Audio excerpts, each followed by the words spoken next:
Admission और confession. Admission क्या होता है? एडमिशन किसी फैक्ट को आप एडमिट कर रहे हो, ठीक है। कोई ऐसा फैक्ट है जो इशू में है, ठीक है, विवादित तथ्य है कोई, जिसके अंदर आप किसी फैक्ट को एडमिट कर रहे हो, ठीक है। तो आप किसी फैक्ट को अगर एडमिट करते हो तो यह माना जाता है एडमिशन है, ठीक है। लेकिन वो फैक्ट इशू में होना चाहिए, विवादित होगा तभी तो आप उससे संदर्भ में आप कोई फैक्ट रखोगे, ठीक है। कन्फेशन क्या होता है? कन्फेशन का मतलब होता है कि कोई भी अपराध आपने किया है, ठीक है, और आप उसको एडमिट कर रहे हो, ठीक है, कि हाँ मैंने ही वो अपराध किए थे। तो किसी अपराध को स्वीकार करना कन्फेशन कहलाता है, ठीक है। और किसी फैक्ट के बारे में एक्सेप्ट करना कि हाँ ये फैक्ट था, तो वो होता है एडमिशन, ठीक है।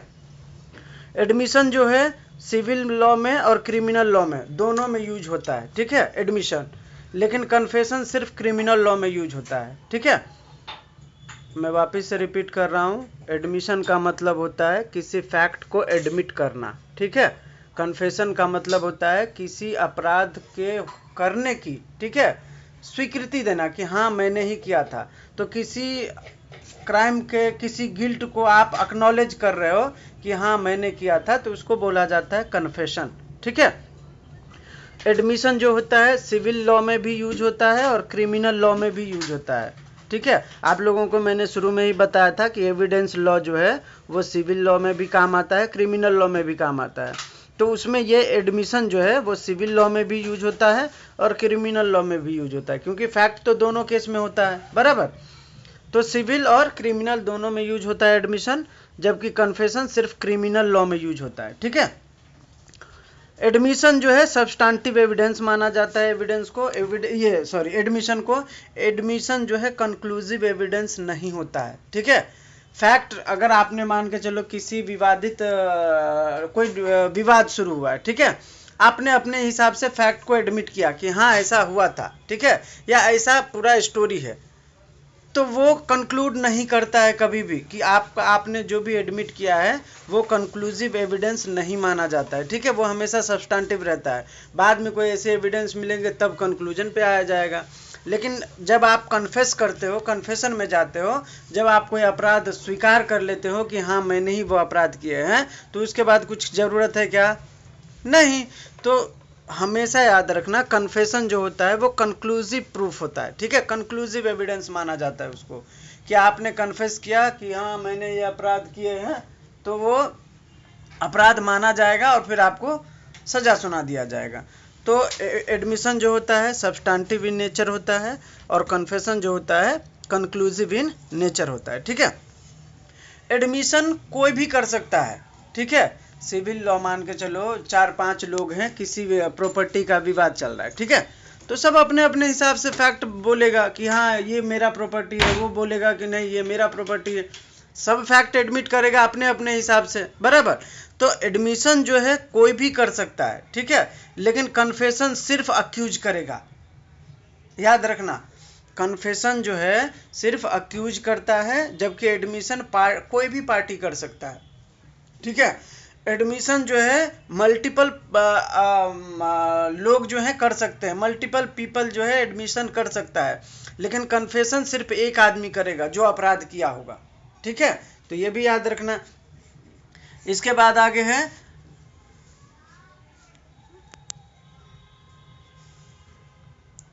अगला पॉइंट है can be made by any person. मैंने ये शुरू में ही बता दिया था आप लोगों को कि एडमिशन कोई भी कर सकता है, लेकिन कन्फेशन सिर्फ अक्यूज करता है, ठीक है। इसके बाद है एडमिशन में it is a part of fact in issue. ये भी मैंने शुरू में बता दिया था, कोई विवादित तथ्य है जिसमें आप कुछ एडमिट कर रहे हो, ठीक है, फैक्ट इन इशू, तो उसमें अगर आप कुछ एडमिट करते हो तो वो एडमिटेड फैक्ट जो होता है उसको बोला जाता है एडमिशन, ठीक है। जबकि कन्फेशन क्या होता है? Final guilty of a person, ठीक है, कि भाई हाँ इसी ने अपराध किया है। तो एडमिशन के ये 5-6 पॉइंट हैं और कन्फेशन के हैं। मैं वापस से रिपीट कर देता हूँ। एडमिशन जो होता है किसी फैक्ट को, ठीक है, जो इशू में है उसको अगर आप एडमिट करते हो तो वो एडमिशन होता है। कन्फेशन का मतलब है कि आपने कोई अपराध को स्वीकार किया है कि हाँ मैंने ये अपराध किए हैं, तो वो होता है कन्फेशन। एडमिशन सिविल लॉ में भी यूज होता है, क्रिमिनल लॉ में भी यूज होता है, जबकि कन्फेशन सिर्फ क्रिमिनल लॉ में यूज होता है। एडमिशन कोई भी पार्टी कर सकता है किसी डिस्प्यूट का, लेकिन कन्फेशन सिर्फ अक्यूज करता है, ठीक है। एडमिशन जो है मल्टीपल पर्सन करते हैं, जबकि कन्फेशन जो है सिर्फ अक्यूज्ड करेगा, ओनली वन पार्टी, ठीक है। इसके बाद है एडमिशन जो होता है वो पार्ट ऑफ फैक्ट होता है, ठीक है। किसी भी फैक्ट का जो इशू में है उसका कोई पार्ट आप एडमिट करते हो तो वो पार्ट ऑफ फैक्ट माना जाता है, जबकि कन्फेशन को फाइनल गिल्ट माना जाता है, ठीक है। कि अगर आपने कन्फेस किया कि ये मैंने ही किया है तो ये माना जाएगा कि आपने ही वो अपराध किए हैं और वो फाइनल हो जाता है, ठीक है। तो ये 5-6 पॉइंट जो होता है एडमिशन और कन्फेशन के लिए मेजर है। अगला है आपका नाइन्थ पॉइंट है मॉड्यूल में, statement by person who can not be called as witness, ठीक है। देखो, इसको समझने के लिए आपको पहले ये समझना पड़ेगा कि जब कोई भी क्रिमिनल ट्रायल होता है, तो पूरा नहीं बता रहा हूँ मैं अभी, मैं सिर्फ ये बताऊँगा कि जब पुलिस चार्जशीट फाइल करता है तो ट्रायल शुरू होता है, ठीक है।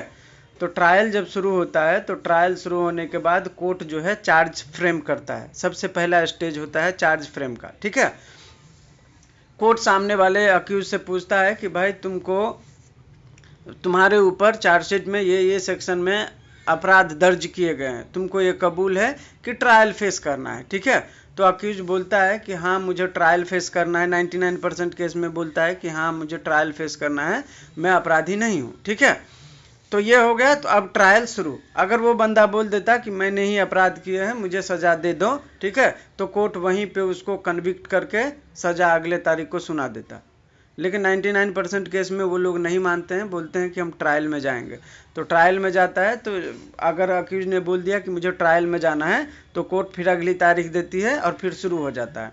अब अगली तारीख पर क्या होता है, पहले पब्लिक प्रोसिक्यूटर, ठीक है, जो विक्टिम पक्ष का वकील होता है, वो अपने गवाहों की जो है गवाही लेता है, ठीक है।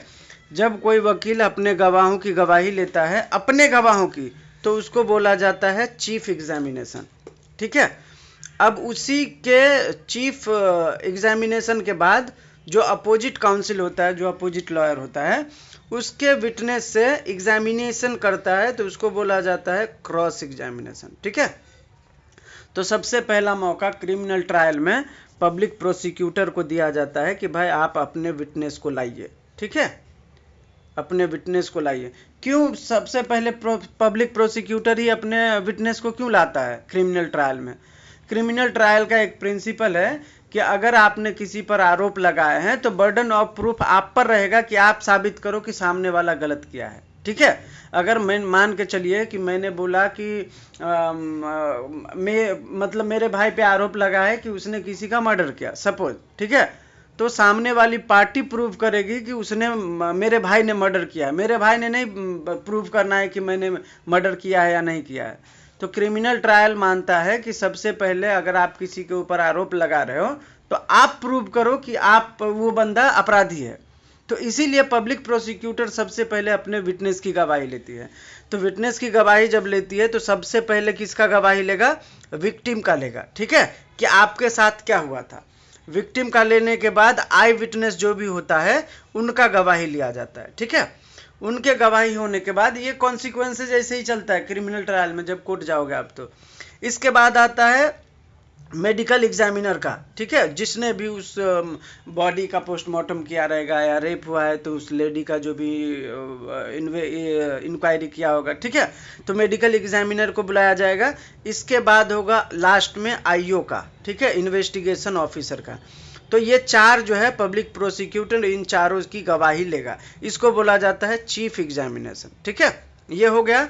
अब आपको साथ ही साथ जैसे विक्टिम का लिया ना, तो आपको कोर्ट बोलेगा अपोजिट काउंसिल को कि आपको विक्टिम को क्रॉस करना है तो कर लीजिए। अब मान के चले विक्टिम ने कहा था कि मुझे शाम को 7 बजे मेरे साथ रेप हुआ, ठीक है। अब अपोजिट काउंसिल में अगर है, पढ़ के आया है, पूरा दिमाग लगाया है, तो वो ढूंढ के लाया होगा कि ये लड़की डेली काम पर से 6 बजे आ जाती थी, उस दिन 7 बजे क्या कर रही थी वहाँ पे, ठीक है।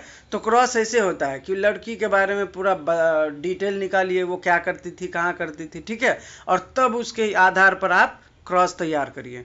तो जो जो आपने उस महिला ने चीफ में बताया होगा, उसको सिर्फ क्रॉस करने के लिए जो एडवोकेट होता है ना अपोजिट, सिर्फ उसी पॉइंट को क्रॉस करने की कोशिश करता है कि भाई उसने बोला था कि मैं 7 बजे वहाँ थी, तो वो 7 बजे वहाँ क्यों थी, क्या कर रही थी, पूछेंगे आप क्या कर रही थी वहाँ पर, आप तो 6 बजे डेली घर पे आ जाती थी, उसी दिन आप 7 बजे वहाँ पर क्यों थी। तो ऐसे क्रॉस होता है, ठीक है। तो चीफ हो गया, क्रॉस हो गया। अब क्रॉस हो गया मान के चलिए, तो क्रॉस होने के बाद कभी कभी क्या होता है कि कोई नया एविडेंस आया, ठीक है, या ऐसा लगता है कि किसी विटनेस ने गवाही जो है सही से नहीं दिया, तो मुझे उसका फिर से गवाही लेना है, ठीक है। ये सब होने के बाद फिर ट्रायल आगे बढ़ता है, ठीक है। फिर आगे बढ़ता है तो अब कभी कभी ऐसा लगता है कि यार मुझे नया एविडेंस मिला है, ठीक है, तो मुझे उस विटनेस से फिर से गवाही लेना है। तो आप कोर्ट को क्या बोलोगे कि सर मुझे फलाने जो भी विटनेस का नाम रहता है, आपको पता होगा जब क्रिमिनल ट्रायल देखोगे तो पब्लिक प्रोसिक्यूटर का जो भी विटनेस होता है उसका नाम होता है PW1, PW2, PW3, PW4, ऐसा, ठीक है। और डिफेंस काउंसिल जो होते हैं, अक्यूज्ड का वकील, अगर उसका कोई गवाही है तो उसको बोला जाता है DW1, DW2, DW3। अब मान के चलो मुझे PW2 के खिलाफ ना ऐसा पता चला है कि उसने कुछ छुपाया है, ठीक है। अब सब ट्रायल तो हो गया, अभी मुझे लगता है कि नहीं उसका एक बार एग्जामिनेशन होना ज़रूरी है, ठीक है। तो आप कोर्ट में बोलते हो कि सर मुझे PW2 का वापस से री एग्जामिनेशन करना है, ठीक है, री एग्जामिनेशन करना है। तो अब कोर्ट बोलेगा ठीक है कर लीजिए। री एग्जामिनेशन आप कभी भी कर सकते हो अगर आपको लगता है कि कोई नया एविडेंस आया है, या अक्यूज ने या ये जो विटनेस है उसने कुछ छुपाने की कोशिश करी है, ठीक है, तो आप री एग्जामिनेशन कर सकते हो उस पर्टिकुलर विटनेस का। कभी कभी क्या होता है, आप हर बार तो आपको जो विटनेस है वापस नहीं आएगा विटनेस बॉक्स में, आपका क्रॉस हो गया, चीफ हो गया, तो वो अपने अपने दुनिया में चले जाते हैं लोग, ठीक है। अब बाद में आपको लगता है दूसरे हियरिंग में, तीसरे हियरिंग में कि नहीं उसको बुलाना ज़रूरी है, तो ज़रूरी तो नहीं है कि वो आपके लिए बैठा हो, ठीक है।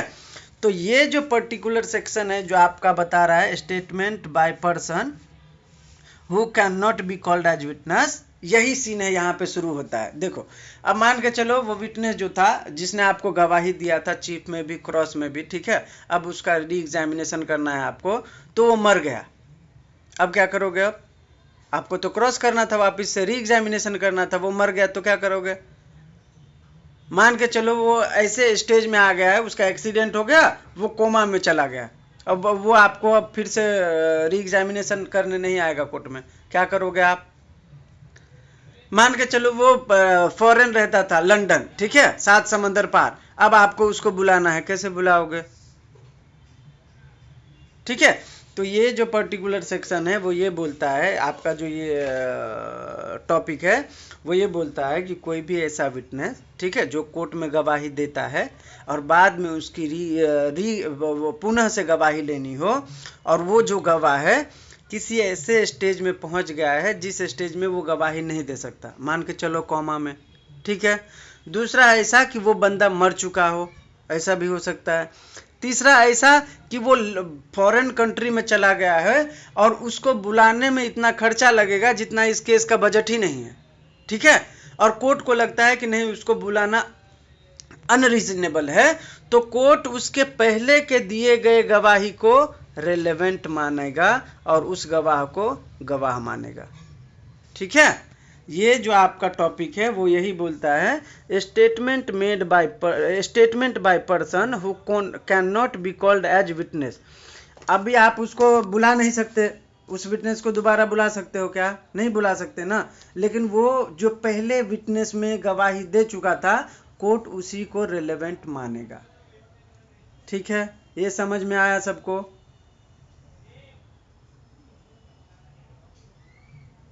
हेलो,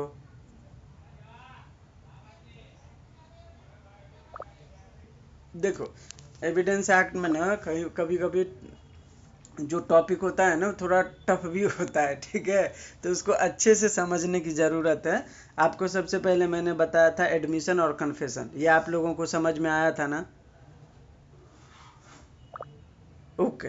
अभी दूसरा ये क्या है, देखो दूसरा क्या बोल रहा है, statement made by person who can not be called as witness. कोई भी ऐसा विटनेस था, ठीक है, जिसका स्टेटमेंट जो है ना लिया गया था पहले, लेकिन उसको वापस से स्टेटमेंट लेने के लिए आप नहीं बुला सकते हो एज ए विटनेस, तो उस परिस्थिति में क्या होगा। ठीक है, आपका टॉपिक तो शॉर्ट में लिखा है, उसके कॉन्सिक्वेंसेज आपका यहाँ नहीं लिखा है, तो इसके कॉन्सिक्वेंसेज क्या होंगे। जब कोई विटनेस हमने पहले क्रॉस एग्जामिनेशन कर लिया था, अभी मान के चलो उसको बुलाना ज़रूरी है, तो आप क्या करोगे। ठीक है, तो ऐसा इस पर्टिकुलर सेक्शन में, ये सेक्शन आपका जो है ना सेक्शन 32, 33 में बताया गया है भारतीय साक्ष्य अधिनियम में। उसमें ये क्लियरली कहा गया है कि अगर कोई बंदा जो पहले मतलब चीफ और क्रॉस में था, ठीक है, और बाद में उसका री एग्जामिनेशन करना है, और वो बंदा या तो मर गया है या तो ऐसे स्टेज पे पहुंच गया है जहां पे वो विटनेस वापस नहीं बन सकता, ठीक है, या ऐसे जगह पे रह रहा है जहां पे कोर्ट को वापस उसको बुलाना महंगा पड़ सकता है, ठीक है, या ऐसा कोई सिचुएशन है जहां पे कोर्ट को लगता है कि नहीं उसको बुलाना अनरीजनेबल है, तो उसके पहले दिए गए गवाही को कोर्ट जो है रेलेवेंट मानेगा और उसके आधार पर आगे प्रोसीडिंग चलेगी। ठीक है, समझा। अब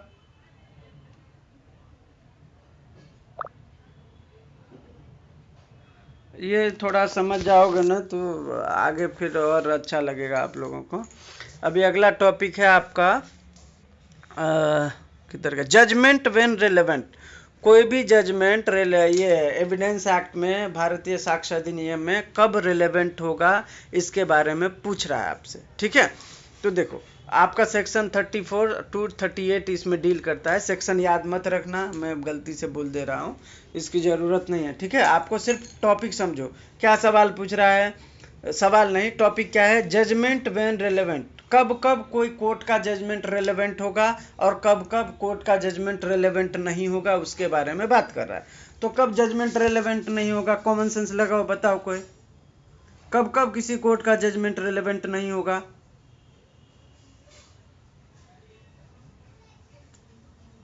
कोई जजमेंट अगर आपने bye fraud, against provision of the law या बाय फ्रॉड आपने लिया है, हो सकता है ना आपने पूरा डॉक्यूमेंट पूरा आपने डॉक्यूमेंट गलत दिया और उसके आधार पर आपको जजमेंट मिल गया, तो वो रिलेवेंट होगा क्या, बाय फ्रॉड आपने लिया है। ठीक है, या कोई कोर्ट ऐसा था जो कॉम्पिटेंट ही नहीं था और वो उसने आपको केस ले भी लिया, आपका केस, और जजमेंट भी दे दिया, वो रिलेवेंट होगा क्या जजमेंट। ठीक है, तो आपको जजमेंट व्हेन रिलेवेंट, जजमेंट कब रिलेवेंट होगा, इससे पहले आपको जानना है कि जजमेंट कब रिलेवेंट नहीं होगा। ठीक है, तो कब रिलेवेंट नहीं होगा, तो जब जजमेंट बाय फ्रॉड लिया गया होगा तो वो रिलेवेंट नहीं माना जाएगा। ठीक है, जब जजमेंट किसी कोर्ट के द्वारा दिया गया हो और ये प्रूव हो जाए कि वो जज जो था या वो कोर्ट जो था वो इनकॉम्पिटेंट था उस ऑर्डर को पास करने के लिए या वो जजमेंट को पास करने के लिए, तो भी वो रिलेवेंट नहीं माना जाएगा। ठीक है, इररिलेवेंट माना जाएगा। अपार्ट फ्रॉम उसको छोड़ के सब रिलेवेंट है। अब सब रिलेवेंट में भी 2-3 टॉपिक दिया है इसके अंदर। अगर कोई पहले से कोई मैटर में जजमेंट कोर्ट ने दिया है, ठीक है, और वैसा ही मैटर अगर वापिस आता है तो कोर्ट प्रीवियस जजमेंट को जो है ना कंसीडर करेगा, वो रिलेवेंट माना जाएगा। मान के चलो ए और बी का प्रॉपर्टी का डिस्प्यूट था, ठीक है, अब ए बी के जैसे सेम केस कोर्ट में फिर से आया, ठीक है, और कोर्ट ने पहले से ही ऐसे मामले पे, ऐसे तथ्य पे, ऐसे सिचुएशन में जजमेंट पास किया है, तो कोर्ट प्रीवियस जजमेंट इस पे अप्लाई कर सकता है, वो रिलेवेंट होगा। ये सेक्शन जो है, ये पर्टिकुलर टॉपिक जो है वो डील करता है इससे कि अगर कोई जजमेंट अब पहले पास हुआ है और same fact, same issue, same transaction पर अगर कोई केस आता है तो प्रीवियस जजमेंट जो है यहाँ पर रिलेवेंट होगा। ठीक है, दूसरा बोलता है कोई भी फाइनल जजमेंट, ऑर्डर या डिक्री कॉम्पिटेंट कोर्ट के द्वारा दिया गया हो, ठीक है, तो वो रिलेवेंट होता है। ठीक है, इसमें कुछ खास केस का नाम भी दिया है, अगर वो मैट्रिमोनियल डिस्प्यूट हो, ठीक है, इंसॉल्वेंसी का मामला हो, प्रोबेट का मामला हो, एडमायरल्टी का मामला हो, तो इस केस में तो खास करके जो है कॉम्पिटेंट कोर्ट अगर ऑर्डर पास किया है तो वो रिलेवेंट माना जाएगा। ठीक है। इसके बाद अगला है कोई भी केस, ठीक है, जो सेक्शन 35 में, तो सेक्शन 35 में क्या था, सेक्शन नहीं बोलना है मुझे, सॉरी। अभी मैंने कौन कौन से केस को का नाम लिया था, खास करके प्रोबेट का, मैट्रिमोनियल का, एडमायरल्टी का, इंसॉल्वेंसी का, ठीक है। तो ऐसे किसी भी जजमेंट में, ठीक है, अगर कोई पब्लिक नेचर का केस आता है, ठीक है, तो उस केस में अगर कोई जजमेंट कोर्ट ने दिया है तो उसको कंक्लूसिव प्रूफ नहीं माना जाएगा, ठीक है। हाँ, उस केस का जो है इंक्वायरी तक रेलेवेंट उसको मानेंगे, बाकी उसको रेलेवेंट नहीं माना जाएगा, ठीक है। ये जो एक्ट है पर्टिकुलर टॉपिक, उसके अंदर ये भी कवर है। बाकी जो भी ऑर्डर जजमेंट सब जो है आपका 34 में, 35 में, 36 में, अगर वो फैक्ट इन इशू को डील नहीं करता होगा, ठीक है, तो वो जजमेंट इररिलेवेंट होगा। कोई विवाद गया कोर्ट में, ठीक है, अब विवाद के तथ्य पर अगर जजमेंट पास नहीं होगा तो वो रिलेवेंट होगा क्या? नहीं होगा। जो विवाद था, आपने विवाद को बारीकी से जांचा नहीं, ठीक है, परखा नहीं, और विवाद को, फैक्ट इन इशू को आपने डील ही नहीं किया, ठीक है। तो फैक्ट इन इशू को अगर कोई जजमेंट ऐसा है जिसमें डील नहीं किया गया होगा तो वो जजमेंट भी रिलेवेंट नहीं होगा, ठीक है। तो ये पर्टिकुलर आपका जो टॉपिक है वो इसी बात से डील करता है। तो बस ये याद रखना इसमें मोटा मोटी कि अगर कोई जजमेंट बाय फ्रॉड लिया गया हो, ठीक है, या लॉ के अगेंस्ट लिया गया हो, या कोर्ट इनकॉम्पिटेंट हो और ऐसा प्रूव हो जाता है तो वो सारे जजमेंट इररिलेवेंट होंगे, ठीक है। बाकी जो भी जजमेंट है अगर बाय फ्रॉड नहीं लिया गया है, कॉम्पिटेंट कोर्ट ने दिया है, ठीक है, तो वो रिलेवेंट होगा। अगर किसी कोर्ट ने किसी तथ्य पर अगर जजमेंट दिया है और सेम जजमेंट अगर सेम केस वापस से आता है तो प्रीवियस जजमेंट भी रिलेवेंट होगा, ठीक है। यहां तक सबको क्लियर है?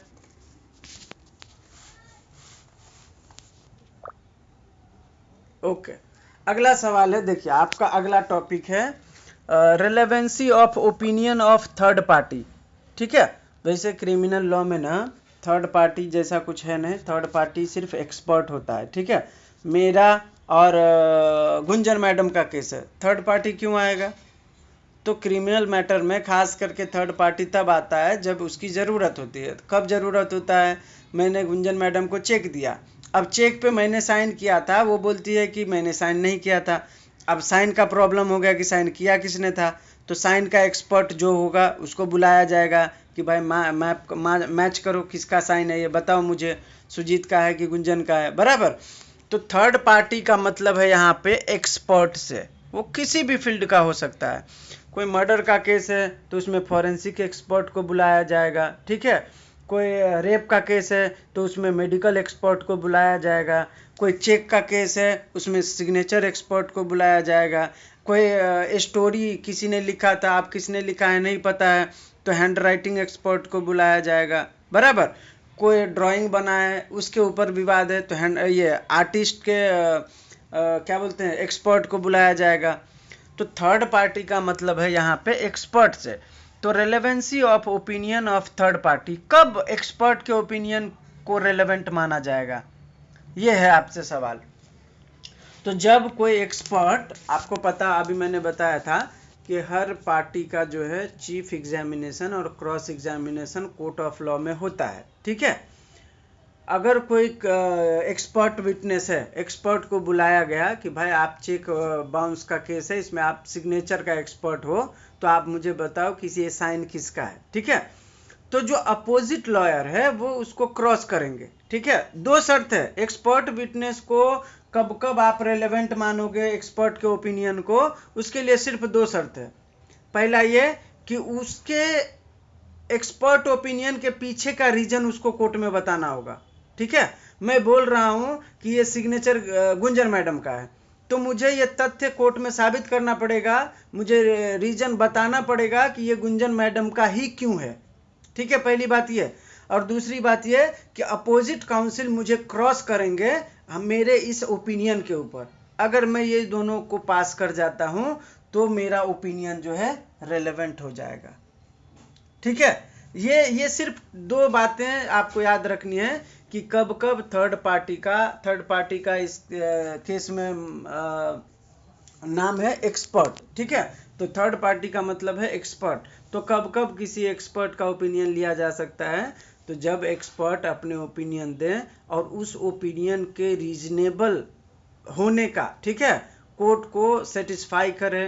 और दूसरी बात यह कि कोर्ट जब अपोजिट काउंसिल जो है उनको उसके ओपिनियन के ऊपर क्रॉस करे और दोनों पैरामीटर को अगर ये एक्सपर्ट जो है क्लियर कर जाए तो फिर उसके जो ये होंगे ओपिनियन उसको रेलेवेंट माना जाएगा।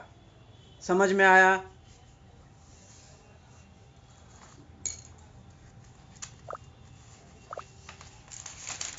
कब कब थर्ड पार्टी का रेलेवेंट होगा उसका इसमें, ठीक है। अगला है आपका कैरेक्टर व्हेन रेलेवेंट। किसी का चरित्र कब जरूरी हो जाता है, ठीक है। तो कैरेक्टर व्हेन रेलेवेंट, तो इसमें बोलता है अगर कोई क्रिमिनल केस में आप कैरेक्टर ढूंढ रहे हो तो उसका गुड कैरेक्टर है तो वो रेलेवेंट होगा, ठीक है। मान के चलो मैंने आज अपराध किए, ठीक है, अब मेरा पीछे साधु संतों वाला व्यवहार रहा है, ठीक है। मेरे इस अपराध से पहले मेरा साधु संतों वाला व्यवहार रहा है। मैं एकदम लोगों की सेवा करता था, दान्य पुण्य करता था। हमारे अनाथालय में हजारों गरीब खाते थे, वृद्धाश्रम चलाता हूँ मैं, गरीब बच्चों को पढ़ाता हूँ मैं, ठीक है। ये मेरे गुड कैरेक्टर हैं। लेकिन मेरे से आज एक अपराध हो गया तो कोर्ट में मेरे इस गुड कैरेक्टर को रेलेवेंट माना जाएगा क्या?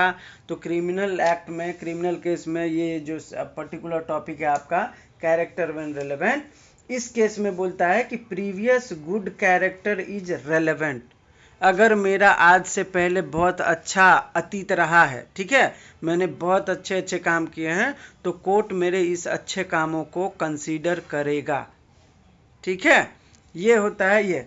और सिविल केस में क्या होता है? तो सिविल केस में आपका कैरेक्टर इररेलेवेंट होता है, हमेशा याद रखना। सिविल केस में कैरेक्टर का क्या, मेरा प्रॉपर्टी का विवाद है, उसमें मेरा प्रॉपर्टी का विवाद है तो उसमें मेरे कैरेक्टर का क्या मतलब है? मेरा घर है तो मैं बुरा हूँ या अच्छा हूँ? मेरा घर है, जिसका घर नहीं है वो अच्छा है बुरा है उसका घर है, राइट। अगर किसी प्रॉपर्टी का डिस्प्यूट हो तो सिविल लॉ में कैरेक्टर का कोई रेलेवेंसी नहीं है।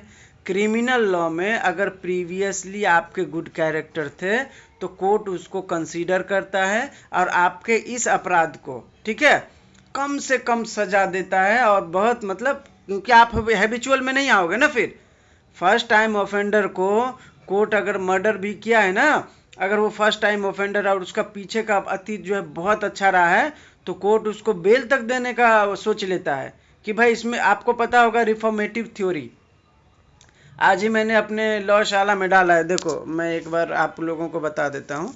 देखो आज ही मैंने डाला, सुप्रीम कोर्ट का ये फैसला है कि अगर कोई अपराधी है, ठीक है, और उसमें रिफॉर्म होने की क्षमता है, ठीक है, कि मतलब वो मर्डर ही क्यों ना किया हो, अगर उसमें रिफॉर्म करने की क्षमता है कि मतलब वो वापस मतलब सही हो सकता है तो कोर्ट जो है कंसीडर करे ऐसा। देखो कैपिटल पनिशमेंट मतलब death penalty an exception even in cases of multiple murder. अगर किसी ने बहुत ज़्यादा मर्डर भी किया है, मल्टीपल मर्डर किया है, avoid death sentence if there's possibility of reform. अगर किसी बंदे ने बहुत सारा मर्डर किया है, ठीक है, लेकिन उसमें भी लगता है कि वो रिफॉर्म हो सकता है, ठीक है, वो सही हो सकता है, तो डेथ पेनल्टी ना दिया जाए। देखो इतना महत्व है रिफॉर्मेटिव थ्योरी का। तो यही यहाँ पे मैं बोल रहा था कि अगर कोई बंदा जो है पहली बार अपराध करता है, तो पहली बार किया है और उसके गुड कैरेक्टर है तो रिफॉर्म हो सकता है ना आराम से। जब कोर्ट यहाँ मल्टीपल मर्डर वाले को रिफॉर्म करने का सोच रहा है कि वो रिफॉर्म हो सकता है तो पहली बार वाले को तो माफ़ी कर देगा, तो ऐसा होता है, ठीक है। तो क्रिमिनल ट्रायल में, क्रिमिनल केस में previous good character is relevant, ठीक है। सिविल लॉ में कैरेक्टर जो है इररेलेवेंट होता है। इसके बाद है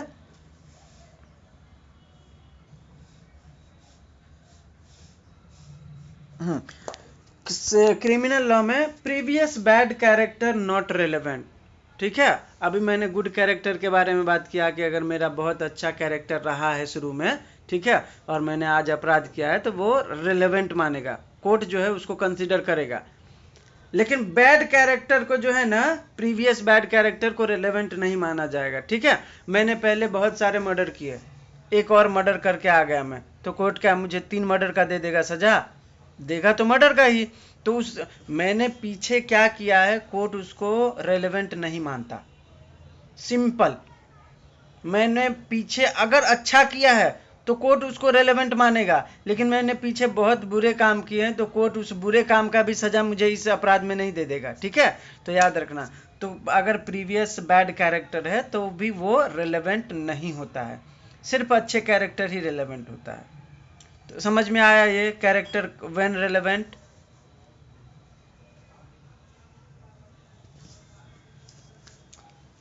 हेलो हेलो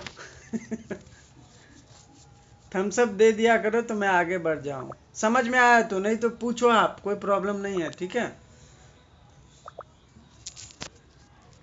किसी को कुछ डाउट रहे तो बिंदास पूछ लेने का। हाँ? चलो हम आगे बढ़ते हैं। अगला है हमारा आपका, इसमें डेफिनीशन का पूछ रहा है। डेफिनीशन या टर्मिनोलॉजी दोनों एक ही चीज़ है। डेफिनीशन अंडर आईटी एक्ट, ठीक है, सेक्शन 2 के अंदर। तो सेक्शन 2 में आपको पता होगा, कोई भी एक्ट आप उठा के देखोगे तो सेक्शन 1 में प्रिलिमिनरी रहता है। ठीक है, उसके वो कहाँ तक फैला हुआ है, इस एक्ट का नाम क्या है, कब इनएक्ट हुआ था। ठीक है, तो ये सब सेक्शन 1 में होता है। सेक्शन 2 में डेफिनीशन क्लॉज होता है हर एक्ट में। ठीक है, तो आपको यहाँ पूछ रहा है कि भाई आईटी एक्ट के सेक्शन 2 से आप इंपॉर्टेंट डेफिनीशन बताइए। उसमें सबसे पहला डेफिनीशन दिया है एक्सेस का। एक्सेस का मतलब क्या होगा? ACCESS। ठीक है, एक्सेस का मतलब होता है the act of entering, using और कनेक्टिंग टू अ कंप्यूटर और नेटवर्क। ठीक है, बोलते हैं ना कि आप अपना गूगल का एक्सेस दो ना, आप अपने इस फाइल का एक्सेस दो ना। एक्सेस का मतलब क्या है? आपको उसमें एंटर करना है, ठीक है, उसको यूज करना है। ठीक है, तो उसको बोलते हैं एक्सेस करना। तो ये है। दूसरा है एड्रेसी, ADDRESSEE, एड्रेसी। एड्रेसी का डेफिनेशन पूछ रहा है, the intended recipient of an electronic message. ठीक है, मतलब जिसको आपने कुछ भेजा है। ठीक है, मतलब व्हाट्सएप मैसेज भेज मान के चलो, या ये क्या बोलते हैं, ईमेल मान के चलो, या जीमेल मान के चलो, कुछ भी ऐसा। ठीक है, तो जो रिसिप्ट करता है उसको बोला जाता है एड्रेसी। ठीक है, मैं किसी को एड्रेस कर रहा हूँ, ठीक है, तो सामने वाला कौन होगा? एड्रेस ही होगा, बराबर। मैं एड्रेस कर रहा हूँ तो एड्रेसर होऊंगा। तो सामने वाले जो रिसिपेंट होता है, ठीक है, किसी इलेक्ट्रॉनिक मैसेज का, तो उसको बोला जाता है एड्रेसी। अगला है आपका adjudicating officer, a person appointed to make legal decision under this act. IT act के अंदर कोई भी विवाद होगा तो उसको सुलझाने के लिए एक ऑफिसर बनाया गया है। ठीक है, जो कि उस मामले को, उस पर्टिकुलर डिस्प्यूट को एडजुडिकेट करेगा। ठीक है, सॉल्व करेगा। तो वही है। तो a person appointed to make legal decision under this act. अगला है आपका electronic record, data, images, records और साउंड स्टोर्ड, रिसीव्ड और सेंट इलेक्ट्रॉनिकली। इलेक्ट्रॉनिक रिकॉर्ड का मतलब क्या है कि भाई आपके पास कोई भी रिकॉर्ड है इलेक्ट्रॉनिकली, किसी का इमेज है, डेटा है आपके पास, कोई रिकॉर्ड्स है आपके पास। ठीक है, कोई चैट्स है व्हाट्सएप का। ठीक है, कोई किसी से बात कर रहे थे, उसका कॉल रिकॉर्डिंग है। तो ये सारा किसके अंदर आता है? इलेक्ट्रॉनिक रिकॉर्ड के अंदर आता है। ठीक है, अगला है आपका important electronic signature. Electronic signature क्या होता है? तो ए डिजिटल सिग्नेचर और other electronic technique use to authenticate an electronic record. मतलब इलेक्ट्रॉनिक सिग्नेचर का मतलब होता है, वो जैसे आपका कोई फाइल है, ठीक है, उसको एक्सेस करने के लिए कुछ डालते हो ना, उसमें पासवर्ड या कुछ ऐसा टेक्निक रहता है जिसमें आप फिंगरप्रिंट आप क्लिक करोगे खुल जाएगा। आप किसी को कुछ भेजते हो, ठीक है, आप जब तक उसको बताओगे नहीं कि वो खुलेगा कैसे, तब तक वो खुल नहीं पाएगा। तो ये क्या है? ये इलेक्ट्रॉनिक सिग्नेचर है। ठीक है, अगला है आपका कंप्यूटर रिसोर्स। तो कंप्यूटर रिसोर्स का मतलब क्या है? एक computer, computer system, computer network, computer database, computer software. मतलब कंप्यूटर से रिलेटेड जो भी है वो सारे कंप्यूटर रिसोर्स में आएंगे, ऐसा डेफिनेशन में है। ठीक है, अगला बता रहा है कंप्यूटर का डेफिनेशन बताइए। A device that process data using electronic, magnetic और ऑप्टिकल इम्पल्सेस। ठीक है, कोई ऐसा डिवाइस जो डेटा को प्रोसेस करने के लिए, ठीक है, इलेक्ट्रॉनिकली, मैग्नेटिकली, ऑप्टिकली यूज होता है, उसको बोला जाता है कंप्यूटर। अगला है आपका कंप्यूटर नेटवर्क। कंप्यूटर नेटवर्क क्या होता है? तो ए कनेक्शन बिटवीन वन और मोर कंप्यूटर्स और कम्युनिकेशन डिवाइसेज, उसको बोला जाता है कंप्यूटर नेटवर्क। ठीक है, अगला है आपका कंप्यूटर सिस्टम। ए डिवाइस और collection of devices that perform logic, arithmetic, data storage और रिट्रीवल, इसको बोला जाएगा कंप्यूटर सिस्टम। तो ये आपका मॉड्यूल 13 यहाँ पे ख़त्म होता है। ठीक है, मॉड्यूल 1 का 13 पार्ट। अभी है आपका मॉड्यूल 2। ठीक है, मॉड्यूल 2 में सबसे पहला है आपका fact which need not to be proved. मतलब कोई ऐसा तथ्य जिसको आपको कोर्ट में प्रूव करने की ज़रूरत नहीं है। ठीक है, तो सबसे पहले यहाँ पे प्रूव की बात है, तो मैं आपको 3 टॉपिक बता दूं। एक होता है प्रूव्ड, ठीक है, दूसरा होता है डिसप्रूव्ड, तीसरा होता है, एक सेकंड, हाँ किसका मैसेज है यार,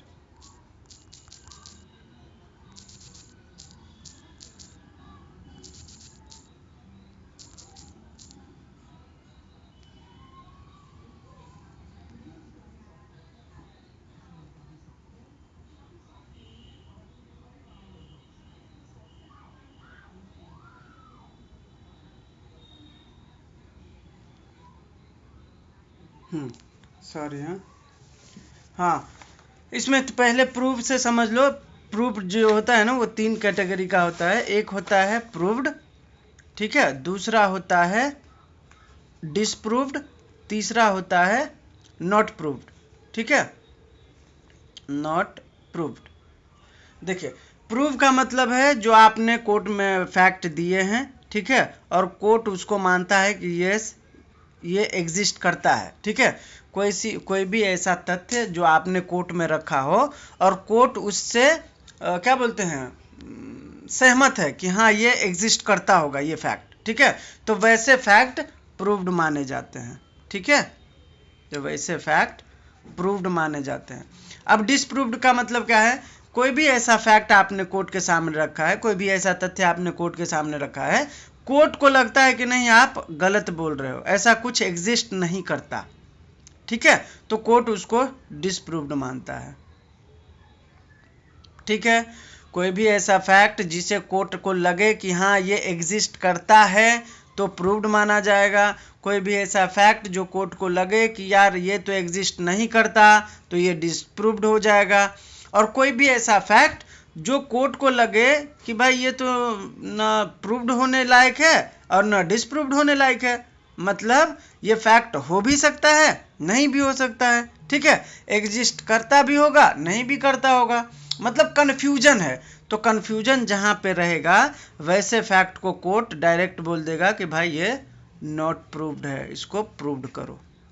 ठीक है, कन्फ्यूजन के केस में जब कोर्ट को लगेगा कि यार ये एग्जिस्ट भी हो सकता है नहीं भी हो सकता है, ठीक है, तो ऐसी परिस्थिति में वैसे फैक्ट को कोर्ट सीधा नॉट प्रूव्ड मानेगा।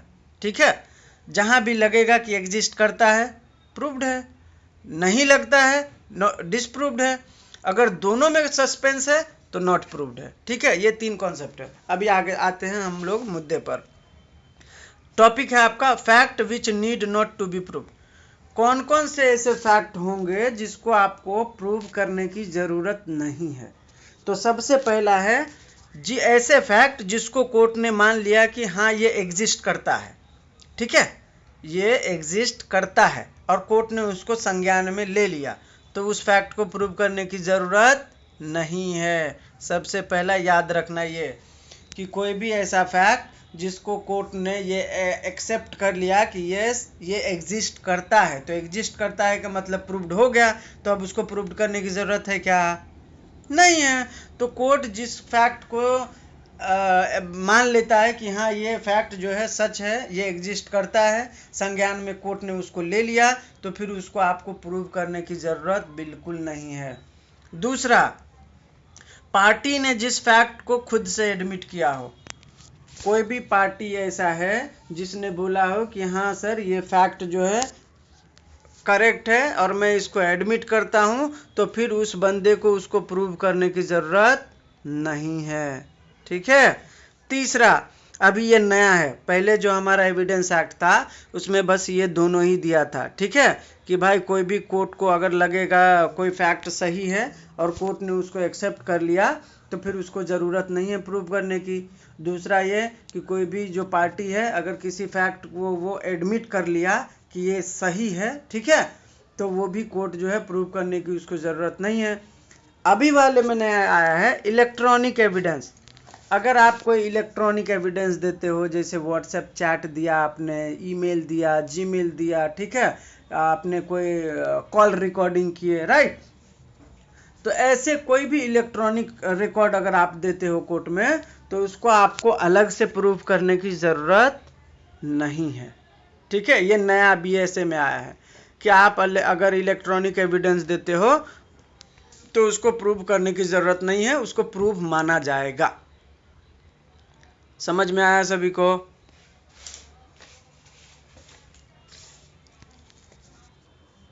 थम्स अप दे दो, समझ में आ गया होगा तो। ठीक है, अभी देखो अगला टॉपिक है आपका oral evidence and documentary evidence. ये मैंने आप लोगों को शुरू में भी बताया था, ठीक है, जब हम लोग टाइप्स ऑफ एविडेंस के बारे में पढ़ रहे थे, बराबर, याद होगा किसी को तो।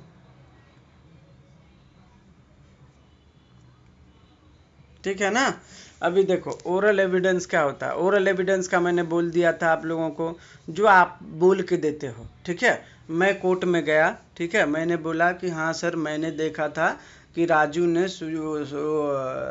सीमा का मर्डर किया है। ठीक है, मैं ये बात कोर्ट में बोल के दे रहा हूँ ओरली, तो ये क्या होगा? ओरल एविडेंस होगा। ठीक है, अगर मैं वहाँ पे किसी को मारते देखता, ठीक है, और वहाँ पे वो सीसीटीवी कैमरा लगा होता और वो सीसीटीवी कैमरा का जो फुटेज है वो कोर्ट में अगर लाया जाता, तो वो क्या हो जाता?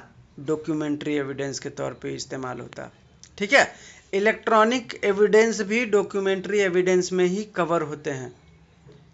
भारतीय साक्ष्य अधिनियम एविडेंस को सिर्फ दो ही कैटेगरी में बांटता है। ठीक है, एक तो ओरल, दूसरा डॉक्यूमेंट्री।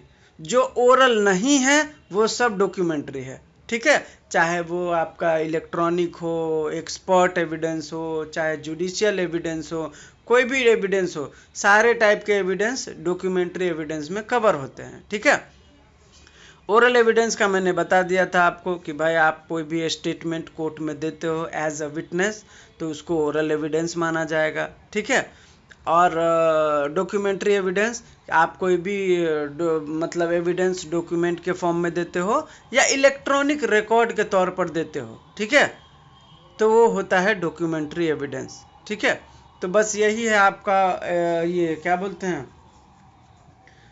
ओरल एविडेंस और डॉक्यूमेंट्री एविडेंस। ओरल एविडेंस का एग्जाम्पल हो सकता है क्या क्या? आपने कोई स्टेटमेंट दिया है, ओरल एविडेंस है। आप कोई भी ऐसे फैक्ट दे रहे हो जो ऑडिबल हैं, ठीक है, विटनेस के तौर पर अगर कोई आपने एविडेंस दिए हैं जो ऑडिबल है, ठीक है, तो वो भी आपका जो है एग्जाम्पल हो जाता है ओरल एविडेंस का। ठीक है, कोई ओपिनियन एक्सपर्ट दे रहा है अपना, ठीक है, तो वो भी ओरल एविडेंस में कवर होता है। इसके बाद कोई मान के चलो ये बंदा कौन सा क्या बोलते हैं यार इसको, एक विटनेस का नाम बताया था ना मैंने आप लोगों को, डम्ब विटनेस। डम्ब विटनेस अगर कोई विटनेस गवाही देता है, अगर वो लिख के भी देगा ना, तो वो ओरल एविडेंस में ही कवर होता है। ठीक है, तो ये सब एग्जाम्पल है ओरल एविडेंस के। डॉक्यूमेंट्री एविडेंस का क्या होगा? आपका कोई कॉन्ट्रैक्ट बना था, दिखा दो कोर्ट में कि हम दोनों का कॉन्ट्रैक्ट बना है, तो ये क्या हो जाएगा? आपका डॉक्यूमेंट्री एविडेंस। आपके पास कोई ईमेल का वो है किसी पार्टी ने ईमेल किया था, आपके पास ईमेल है, दिखा दो कोर्ट में, डॉक्यूमेंट्री एविडेंस है। आपके पास किसी डॉक्यूमेंट का फोटोकॉपी है, ठीक है, दिखा दो कोर्ट में, डॉक्यूमेंट्री एविडेंस है। तो ये सब जो है कुछ एग्जांपल्स हैं डॉक्यूमेंट्री एविडेंस के। ऊपर मैंने ओरल एविडेंस के भी बता दिए, ठीक है। अभी अगला है आपका प्रूफ ऑफ इलेक्ट्रॉनिक एविडेंस, ठीक है। इलेक्ट्रॉनिक एविडेंस वाला जो पार्ट है ये बीएसए में बहुत अच्छे से बताया है। पहले वाले में ये कौन सा था, एविडेंस एक्ट, उसमें ये इलेक्ट्रॉनिक एविडेंस को इतना तवज्जो नहीं दिया जाता था। पहले वाले में तो ये भी नहीं था कि कोई भी आप बड़े बड़े अपराध का इन्वेस्टिगेशन करते हो तो वीडियो रिकॉर्डिंग करो, लेकिन अभी वाले में ये प्रावधान कर दिया गया है कि अगर आप कोई बड़े अपराध में जिसकी सज़ा 10 साल से ऊपर है आप उसका इन्वेस्टिगेशन करते हो तो उसका वीडियोग्राफी ज़रूरी है, खास करके रेप और मर्डर के केस में, ठीक है। कि आप कहाँ गए, कौन सा एविडेंस आपको कहाँ मिला, अगर आप किसी विटनेस का गवाही लेते हो तो उसका भी वीडियो रिकॉर्डिंग करो कि बाद में वो मुकर ना जाए, ठीक है, एक्सेट्रा। तो प्रूफ ऑफ इलेक्ट्रॉनिक एविडेंस के बारे में है यहाँ पे। इलेक्ट्रॉनिक एविडेंस जो है मैं पढ़ देता हूँ, ये आप लोगों को मैंने भेजा नहीं है, शायद मैं भेज देता हूँ अभी, ठीक है, सारा भेज देता हूँ, आप लोग एक बार रिपीट कर लेना। सॉरी मैं पहले नहीं भेज पाया। Proof of electronic evidence. Electronic evidence is information that is stored और ट्रांसमिटेड इलेक्ट्रॉनिकली। तो ये मैंने पहले भी बता दिया था, इलेक्ट्रॉनिक फॉर्म का कोई भी एविडेंस होगा तो इलेक्ट्रॉनिक एविडेंस होगा, चाहे ईमेल हो, चैट हो, या आपका कोई वॉइस रिकॉर्डिंग हो, ठीक है, एक्सेट्रा, ये सब इलेक्ट्रॉनिक एविडेंस में आता है। इसके बाद इलेक्ट्रॉनिक एविडेंस को आप प्रूव कैसे करोगे। Electronic evidence can be proven by using A certificate signed, ठीक है, बाय अ रिस्पॉन्सिबल ऑफिशियल। जैसे मान के चलो मुझे आपके पास कोई इलेक्ट्रॉनिक एविडेंस व्हाट्सएप चैट देना है, राइट, तो व्हाट्सएप चैट को आपको सर्टिफाई करने के लिए कहाँ जाना पड़ता है पता है, नोटरी वाले के पास। अगर आप कोई चैट क्या बोलते हैं व्हाट्सएप चैट अगर देते हो तो या तो आप उसको नोटराइज कर लो या उसके साथ 65B का एप्लीकेशन लगा दो, ठीक है। एविडेंस एक्ट का 65B बोलता है कि अगर आप कोई भी इलेक्ट्रॉनिक एविडेंस दे रहे हो तो 65B का एप्लीकेशन अगर आप साथ में लगाते हो तो ये माना जाएगा कि ये आपका एविडेंस एकदम करेक्ट है, ट्रू है, ठीक है। और उसके बाद अगर उसको नोटरी करा देते हो तो वो और स्पेशल हो जाता है, स्ट्रॉन्ग हो जाता है, ठीक है।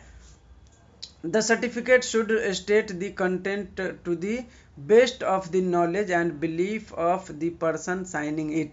जैसे आप लोगों को पता होगा क्रिमिनल ट्रायल में या सिविल ट्रायल में जब आप कोर्ट में जाते हो तो आप कोई भी फैक्ट रखते हो तो उसके साथ आपको एफिडेविट लगाना होता है, ठीक है, कि मैं जो भी मैंने अपने केस में बातें कही हैं वो सही है, अगर गलत पाया जाता है तो उसके लिए मैं जिम्मेदार होऊंगा, ठीक है।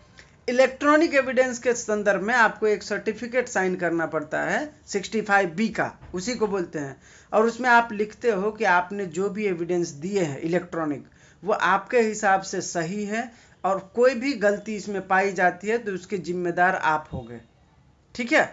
इसके बाद है witness can also be called to testify about the procedure use to download print and evidence, ठीक है। कोई भी गवाह, जैसे आपने किसी के सामने ये प्रिंट लिया, ठीक है, जैसे मान के चलो मैं व्हाट्सएप चैट का प्रिंट ले रहा हूँ, ठीक है, तो कोर्ट चाहे तो उस विटनेस को भी बुला सकता है जिसने वो व्हाट्सएप चैट प्रिंट किया हो या डाउनलोड किया हो, ठीक है, कि भाई तुम्हारे सामने ये चैट आया था लेके, क्या सही में तुमने प्रिंट करके दिया है क्या, तब जो है वो इलेक्ट्रॉनिक एविडेंस प्रूव्ड माना जाएगा। ये एक्सेप्शन है, कोर्ट को लगेगा तभी उसको बुलाया जा सकता है।